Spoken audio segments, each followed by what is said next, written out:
नमस्कार दोस्तों, आप सभी का स्वागत है। दोस्तों, आज के इस कहानी के जरिए में मन को वश में करने के लिए क्या करे बुद्ध की कहानी शेयर करके आपको बताने वाला हूँ कि आप मन को वश में करने के लिए क्या कर सकते हैं।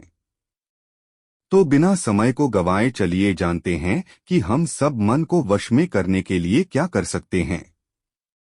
अगर आप इस कहानी के पीछे के तर्क को समझ लें तो आपका दिमाग काबू में हो सकता है। जब मैंने पहली बार यह कहानी पढ़ी तो मुझे इसका तर्क समझ में नहीं आया, लेकिन इसकी भावना प्रेरणादायक है। एक बार महात्मा बुद्ध किसी नगर से गुजर रहे थे।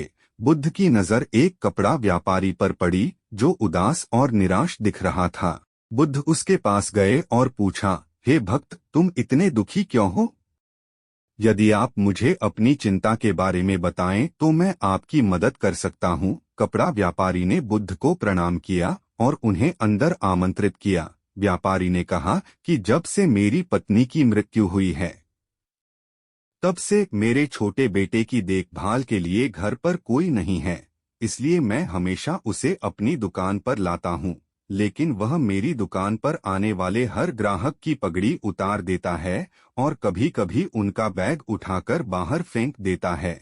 मैंने डाटा को बहुत समझाने की कोशिश की लेकिन वह नहीं समझा। उसकी हरकतों से मेरे सभी ग्राहक अपमानित महसूस करते हैं और वापस चले जाते हैं। बुद्ध ने कहा, मैं तुम्हारी मदद कर सकता हूँ, लेकिन तुम मुझसे वादा करो कि तुम मेरे किसी भी काम में हस्तक्षेप नहीं करोगे, नहीं कोई सवाल पूछोगे। व्यापारी बुद्ध से एक वादा करता है। अगले दिन बुद्ध पगड़ी पहनकर आए और ग्राहक की तरह बैठे। व्यापारी के बेटे ने आकर बुद्ध की पगड़ी उछाल दी। महात्मा बुद्ध मुस्कुराए और बोले, बहुत अच्छा, जाओ और वह पगड़ी वापस ले आओ। वह बच्चा दौड़कर पगड़ी ले आया और बुद्ध को दे दी। अगले दिन बुद्ध एक कुल्हाड़ी और लाठी लेकर आए।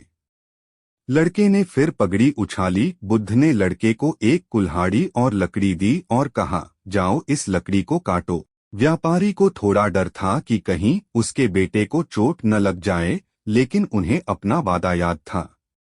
7 दिनों तक महात्मा बुद्ध कोई न कोई नया काम लेकर आते और लड़के से करवाते। जल्द ही लड़का भूल गया कि उसे किसी की पगड़ी उछालनी है।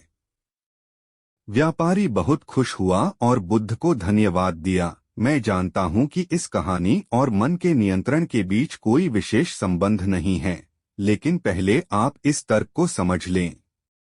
यदि हम अपने मन को अपने अनुसार कार्य नहीं कराएंगे तो मन अपने अनुसार कार्य करेगा।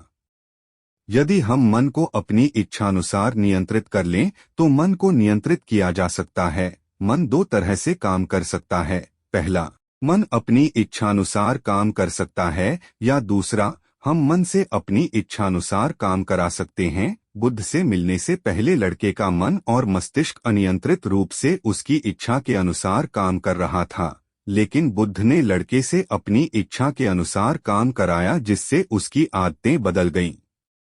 दोस्तों, हम आशा करते हैं कि आपको बुद्ध की यह कहानी पसंद आई होगी।